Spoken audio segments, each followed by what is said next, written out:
All right, guys, so if you're just joining us, this is David Chang with NBC10. I'm here in the newsroom on election night, obviously a very busy night for us. If you haven't already, please go and vote. The polls close at 8. So what I'm doing right now is we're kind of recapping our Battleground Brothers series that myself and Vince Latangelo have done. You just heard from Kayla as well as Chris from Temple and Kutztown University. So right now I'm with Ryan Raiker from Widener University. So with Ryan, we spoke with him about climate change. He has a very unique perspective on it. We figured he'd be a great person to talk to for this special. So Ryan, welcome. Thank you so much for coming. Appreciate it. Thanks for having me back. Cool. So Ryan, just kind of explain what you do at Widener as well. Sure. Currently, I'm an MBA student at Widener University. During the daytime, I'm working as a graduate assistant at school, working as a business consultant. So Ryan, you have a pretty, obviously we discussed climate change with you. You had a pretty unique perspective, just as a person who's interested in business, kind of finding like the compromise between the two worlds. Kind of explain that to me. So 2 years ago, I got to go down actually and go into a coal mine. I got to explore how an old mine is reclaimed. I got to go to an energy plant and look at how coal and clean coal and how they're burning wood with the coal, and looking at the business side of things with, they're trying to make these things happen or looking at how they can get better. But most of it in the business realm is looking at how it affects their bottom line and their shareholders. But having a hands-on experience and going down actually in Virginia, if my friends from Appalachia knew that I was here, they'd probably be telling me that we're not friends with coal. We have to come to a compromise and meet somewhere in the middle, and it's the scary fact that we rely so much on fossil fuels. So you mentioned the compromise. I mean, what steps do you need to take to find that? When it comes to policies, is looking at investment in clean energy infrastructure that's going to be renewable. Eventually, we're going to run out of these things. Pennsylvania is a huge state, and there's fracking out there in Western PA, and some of those things are going to affect our water supplies. There's not enough known facts and statistics to show what this fracking is really doing underground. It's a new. Great for the energy sector. Energy companies are booming because it's becoming cheaper, more profitable to extract the natural gas, the oils out of the ground. But what it's doing to the environment is still unknown. That compromise is working together to find how we don't destroy our planet, and we can still have bottom lines that are profitable. Right. So you mentioned that compromise, and really just your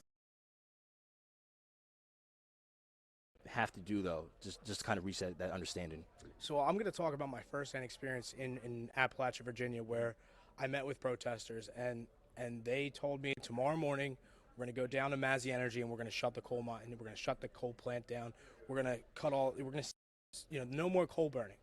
And the sad truth is we rely so much on it that's not a plausible fact. It's not a world we could live in today. Everybody goes home and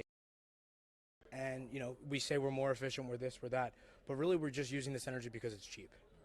We need to see a drastic change in how we're investing and how we view our energy supply.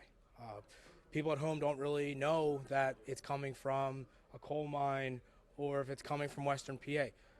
Those are things that we know more about what's going on with Kim Kardashian and Kanye than we do about where our energy and what our politics and who's voting what. That's the sad truth of it. We're uneducated, but we're highly entertained. Mm-hmm. Yeah. And you feel like the people who are uneducated on the subject, you almost feel like they are too involved in the conversation when really they haven't done their own research on it. It's happening right outside our doors. Right in Pennsylvania and Philadelphia, we're looking at a pipeline to come down to the river so that we can export huge oil reserves from the fracking in Western PA. Those are investments that people are meeting behind closed doors, and they want to create an energy hub in Philadelphia. The people who we are electing today, the people we've elected last year, the years before, they're doing these things, and the voters are sometimes uninformed about those things, but they're going on. It's looking at a newsroom saying, what do I need to be informed about today? And sometimes the mainstream media isn't where that's going to be coming from. Mm-hmm. So where does it come from? You share it with your friends. When I went down to Appalachia, Virginia, the first thing I did was last time we spoke, I had a button on. Yeah. Stop mountaintop removal coal mining. It looked like I was looking back from Kentucky into West Virginia and Virginia, And I was like, wow, it's like the Grand Canyon. It's a magnificent sight. You take out your binoculars and you look down there and you see that complete cliff sides are being blown apart. Seeing that firsthand is extreme. They're completely destroying the tops of mountains where clean resources could be used, like energy, and they're making them look like the Grand Canyon. Being able to share that with my friends, and it's actually my Facebook cover today, and it has been for the past 2 years. It's incredible. That experience left a lasting impression on me, and I think anytime that you experience something like that, you share it. We are in a time where social media, especially like what we're doing right now, we can reach hundreds and sometimes thousands and millions of people through a tool that we all have in our pocket. And that's what it is. It comes down to speaking, sharing the information, being informed. So it's researching your facts, knowing what you're talking about, and sharing that. So, based on everything that you told me, your stance on energy, really your understanding of the business side as well, what have you seen from the major candidates that have kind of spoken to that? Have you not seen enough? Would you like to see more? What's your overall stance there? So I will start off talking about Donald Trump. The Republican candidate today, a few weeks ago, was in Ohio. And he told everyone in Ohio, all the coal workers, that he's a friend of coal, and he's going to bring the coal jobs back to Ohio. And the sad truth is that gentleman cannot do that, because the unfortunate truth is they're running out of coal in Ohio. They're running out of coal in Virginia. The predictions are by 2050 it's going to be even deeper that we're going to have to dig. So you can say these things to win the election and be the voice of the room, but the truth of the matter and how low we're drilling and now blasting, and they're just not going to be there. You can't create more jobs. And, the war on coal, it was never really a war on coal. It was more the war on coal jobs. The coal workers lost a long time ago. It wasn't because of the resources or because of the coal. It was mostly because they were cutting costs. So you saw companies like Massey Energy completely lay off an entire workforce of union workers earning good wages, great benefits, and are not union, and they brought in even less workforce. And that war has been lost a long time ago. Going to the other candidate, Hillary Clinton, she's looking at ways to invest in clean energy. She wants to make sure that, she said some of the quotes where she wants a solar panel on every home in America. The only way that we can do that is by investing in it, because today I can't go home and purchase a solar panel. It's too expensive.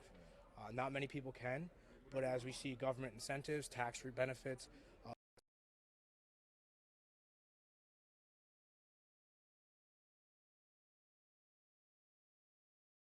your PICO bill. So those are things that we see as a benefit. I think a lot more people, and especially millennials, are connecting with that. Oh, I get that fancy device on my roof, and it reduces my cost. I get a tax benefit. Those are the things that we're taking into consideration, and the candidate who's speaking that is Hillary Clinton. So, based on everything you said, though, do you almost like it to be environmentally conscious? I mean, just based on everything, or? So a lot of people would say that it is more expensive to go green. You look at some of even going to the store to purchase water. I mean, this is the clean choice, but we pay more for bottled water than we do at the gas pump per volume basis. That's incredible. When you talk about climate and our clean energy uses, I mean, we're using plastics here, but we get water out of our faucet. We want a bottle. I mean, everyone walks around with a bottle of water. So the crazy thing is, it can be inexpensive. It's just how you present it, how you look at it, and what you want to address. The business side of things, the economics of it is, if it's profitable, we shoot for it. I remember my dad saying when he was a young kid, water bottles would be a great idea, but who really thought that putting water in plastic water bottles would be a profitable venture? So it can be inexpensive, it can be cheap. We just have to, it's not the America has a solar panel or a wind turbine, but we have to start creating policies that address that. So when we visited Widener, a big sentiment that we got from a lot of students is that people in our generation know that climate change is real. They know, they have a level of concern for the environment. It's just that other issues that are impacting them right now, such as the economy, jobs, it's much more apparent to them, to the point where they just don't see climate to them right now. So what do you say to that?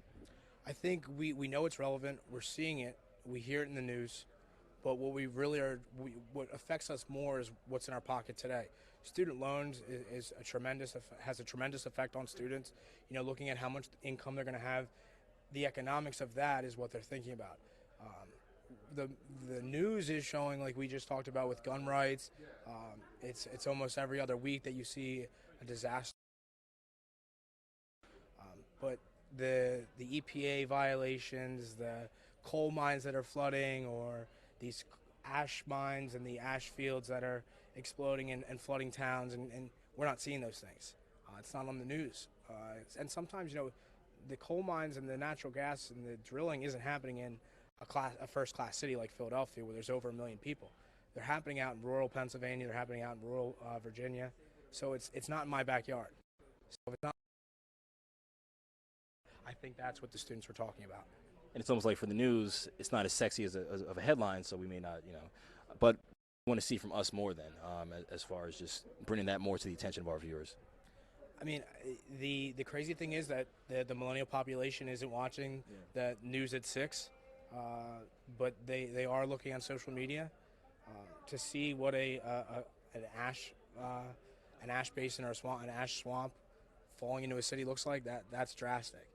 Seeing how many people are killed in those areas, you know, it's kind of crazy when you look at statistics, and you know, there's 3 people on one block that die of brain cancer, and they all live next to a coal mine. You know, I'm not a statistics major, but I'd say there's some correlation there between why there's a coal mine and why 3 people on one block. You know, those numbers, that's what speaks volumes to this population. Last time we talked, I mentioned facts and figures. The analysis, looking at numbers and showing that to a person, is what's going to bring that you know, to the forefront. If you're saying 3 people in one block are dying, I think that's going to be a tremendous issue. Ryan, thank you so much for taking the time to speak with me. Really appreciate it. Thanks, David. Thank you. All right, guys, so thanks for watching. We'll be providing some more coverage tonight as we learn more about the local races and, of course, the big one between Hillary Clinton and Donald Trump. So make sure you continue to follow us on Facebook, as well as Twitter and Instagram. Also, make sure you watch us tonight at 11. We'll have all the up-to-date election coverage. So, again, this is David Chang with NBC10. Thanks, guys.